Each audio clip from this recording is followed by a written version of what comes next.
ஐ மீன் thank you every one. இங்க நிறைய பேர் எனக்கு ஆக்சுவலி தெரியும், முன்னாடியே மீட் பண்ணிருக்கேன். வணக்கம்ப்பா, எல்லாரும் இங்க வந்ததுக்கு ரொம்ப ரொம்ப நன்றி. Thank you so much. என்னப்பா பண்ணும், தமிழ்ல பேசணுமா? வந்த சரிம்மா. ஏய், உன்னை பார்த்தா அந்த சிம்பு கூட வர மாதிரியே இருக்கு.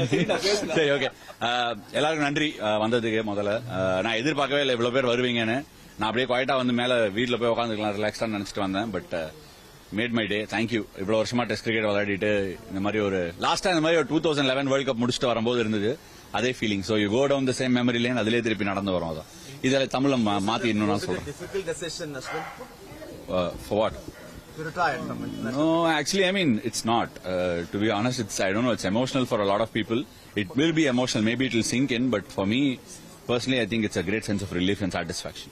When did you decide to stay? It's very instinctive, yeah. It's been running in my head for a while, but it's very instinctive. I just felt on day 4 and just called it on day 5. That's it. One of your... Tell us about the moment you had that 10-wicket spree. Which one? The first one.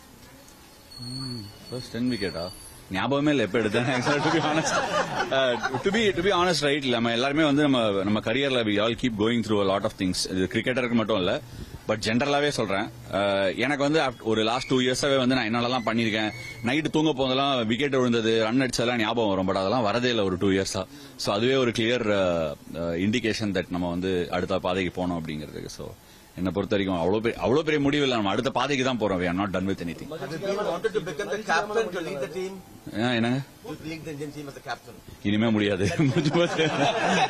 இல்ல, but அவ்வளவுதான். எனக்கு ஒன்னும் ரிக்ரெட்டே இல்லை. I have zero regrets. அந்த மாதிரிலாம் வந்து நான் நிறைய பேரை பார்த்திருக்கேன், டிஸ்டன்ஸ்ல இருந்து பார்த்திருக்கேன், ரிக்ரெட்ஸோட இருப்பாங்க. அந்த மாதிரி ஒரு லைஃப் வாழறதுக்கு நான் தயாரில்லை. எனக்கு ரிக்ரெட்ஸே கிடையாது.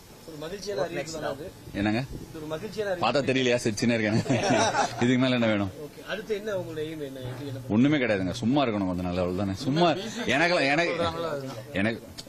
எனக்கு சும்மா இருக்கிறது தான் வந்து ரொம்ப கஷ்டமான விஷயம். அதுதான் கொஞ்சம் ட்ரை பண்ண போறேன். In 2011, when Dhoni gave you the first new ball to play against Chris Gayle, tell us about that moment. I think that part of me is still burning bright. I'm going to play for CSK, and don't be surprised if I try and aspire to play for as long as I can. I mean, I don't think Ashwin the cricketer is done. I think Ashwin the Indian cricketer has probably called it time. That's it.